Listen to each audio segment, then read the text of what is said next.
It's been a year since our last big overview of the drone market, and the industry has changed by leaps and bounds. The drones we played with last year were amazing. They could do things like take off and land on their own, and they could return to home, but what makes this year's drones so amazing is that they have so much more in terms of intelligence. Hell, you don't have to fly them half the time anymore. You can set them to follow mode or 360-degree orbit.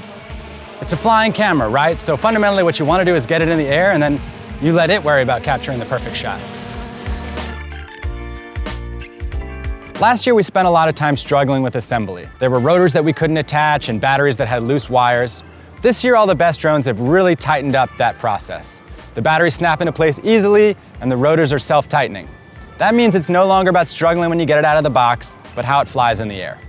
The DJI Phantom is still our favorite drone. Out of the box, it's the one you can rely on to capture great footage, which means a lot when you have a 20-minute battery. But some of the other drones we tested are bringing more innovative features to the market. 3D Robotics Solo, for example, has built smart features like an orbit and cable cam right into the remote, making it incredibly easy to capture advanced maneuvers that otherwise you'd have to be a great pilot to do. Another nice feature we saw this year was a remote with a built-in screen. That means you don't have to attach your phone or your tablet, and you're not burning battery on that device while you're out flying. All the units we tested this year, except for 3D Robotics Solo, have an integrated camera. And one of the great things about that is you can adjust the camera settings on the fly from the remote or the app. What that means is if you're outside in changing weather with shifting lighting conditions, you can ensure you grab that perfect shot. The DJI Phantom was still my favorite. It's the most reliable, the easiest to fly, and captured the best footage. The DJI has a number of other interesting features. It has both GPS, the American system, and GLONASS, the Russian satellite system. That meant that it found more satellites faster, and in general was more stable in the air. The Phantom also comes with a downward-facing camera, which means if you're flying inside without a satellite signal, it can find and hold its position.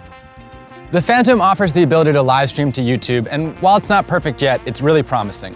I also found that the Phantom was the one that was pushing the most consistent software upgrades.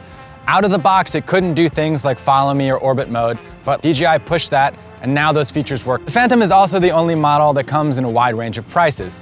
You could get it for $700 with a decent camera, or $1,250 with the full 4K. The runner-up was probably the Solo from 3D Robotics. It's built some of the smart features like an orbit and cable cam right into the remote, which makes it super easy to get shots that I couldn't do as a pilot.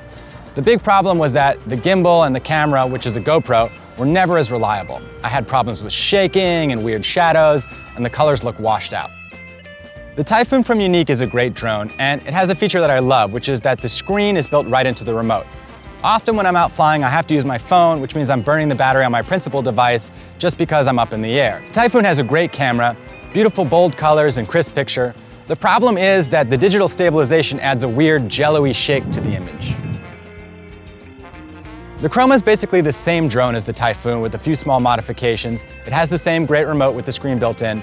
Unfortunately, it was nowhere near as reliable and crashed a number of times before I could even get it in the air. The Parrot Bebop comes at a great price and a small form factor, which is easy to fit in a backpack. Unfortunately, it's not reliable enough to put in the air. We crashed 2 units during our previous testing, which is why you don't see one pictured here today.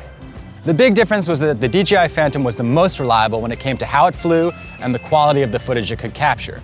At the end of the day, that's the decider. A number of the drones we flew this year were easy enough that my 2-year-old son and my 65-year-old father could both fly them. But in general, drones still don't feel safe or cheap enough to be accessible to lots of consumers. Now, that could change. Chip makers like Qualcomm are telling us that by this time next year, 4K drones could be as cheap as $300 with batteries that last an hour. If that happens, I believe they will be the next camcorder. Totally ubiquitous at weddings and beach vacations, something you see all the time and in every family.